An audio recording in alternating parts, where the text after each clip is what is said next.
Hi, I'm Dr. Wayne Whiteman. Have you ever looked at a wrench like this and wondered how much torque or moment could be produced? Or maybe you've wondered, why would someone use instead a lug wrench like this, and how much torque or moment could be produced like this? Or maybe as you've looked around at structures or bridges, you've thought, I wonder how folks would analyze that, or how much load could be carried by a bridge. And this is a truss structure that would be attached to the bridge and is the primary structure for carrying the loads.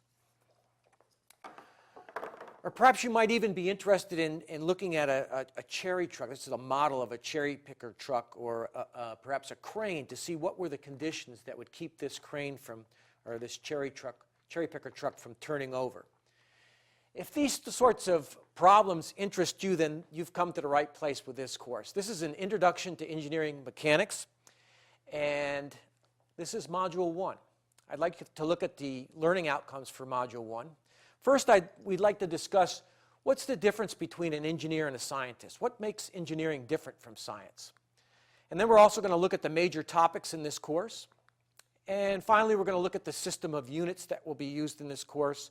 And I want you to express those typical units. You're going to get a little exercise here where you'll be able to express those typical units for measurements of force, distance, and mass, and also the acceleration due to gravity. So let's start out. What I'd like you to do is, on your own, and I'll do this through several of the modules, I'd like you to pause and write down your thoughts and answer the question for yourself before you continue on. So the first thing I would like you to do is take a piece of paper and, in your own words, write down, what do you think is the difference between engineers and scientists? Now that you've answered that question, let's look at what Theodore von Karman said. He's a famous physicist and aeronautical engineer. So he says, okay, the scientist describes what the world is, or how the world is, and then the engineer creates what never was. And so I've shown some structures here that are typical engineering structures, as simple as perhaps a sign. This is a sign that I've taken outside my office here at Georgia Tech. Or here's a truss bridge, a railroad truss bridge, and this is the type of bridge that we'll be able to analyze as a result of this course. Or maybe even as complicated as the space shuttle. These are all systems that are analyzed by engineers, and by successfully completing this course, you'll have a good understanding of basic engineering. So what is engineering mechanics? You said this is an introduction to engineering mechanics or engineering science. Well, engineering mechanics takes the basic sciences, the physics, the math, the things about how the physical world works, and then it's the linkage. Engineering mechanics, or what's sometimes called engineering science, is the linkage to the engineering disciplines of mechanical engineering, civil engineering, material science engineering, or all kinds of other engineering, where we try to, in engineering, fulfill a human need by applying the science that we learned before. This is an overview of the topics of the course, the major topics of the course. There's a handout of this sheet in your module on the website, and I'd like you to print that out. This is sort of the forest, if you will, instead of the trees for the course. This gives you a good broad overview of what you're going to learn in the course, and as we go through module by module, if you get lost and wonder what the big picture is, you should print this document out and keep it with you as kind of an overview of the entire course structure. So we're going to start out with the concept of a force and how we express a force in 2 and 3 dimensions. We'll then go on to particle and equilibrium, and how do we have a balance of forces on a particle.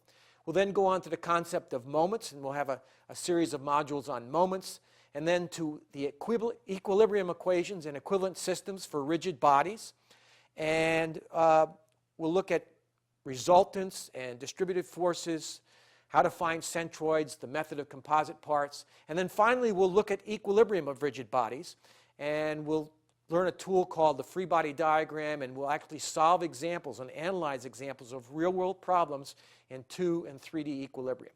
We're going to focus on rigid bodies in this course. As I said, this is a rigid, we can consider this to be a rigid body. It doesn't deform, and so that's the main thing. Later courses that you may take, you actually have some deformation, but in this course, all the bodies that we're going to work with are rigid.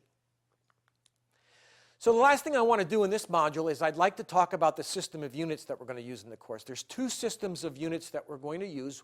One is the English system of units, and the other is the international system of units, or sometimes called the metric system of units, and abbreviated SI. So I'd like you to pause again and take your time and go through and write down what are the typical units of measurement that's used in these systems for measuring distance, measuring force, measuring mass. And then I'd also like you to write down the gravitational constant for each of these systems of units. Now that you've answered that question, let's go ahead and look at the correct response. For distance, in the English units, we typically use feet or perhaps inches. In the metric system, we use meters. As far as force is concerned, we use pounds in the English system and kilograms in the newtons in the SI system of units. Mass is kilograms in the SI system of units, or the international systems of units. And in the English system of units, mass is pounds second squared per foot, which is also referred to as slugs.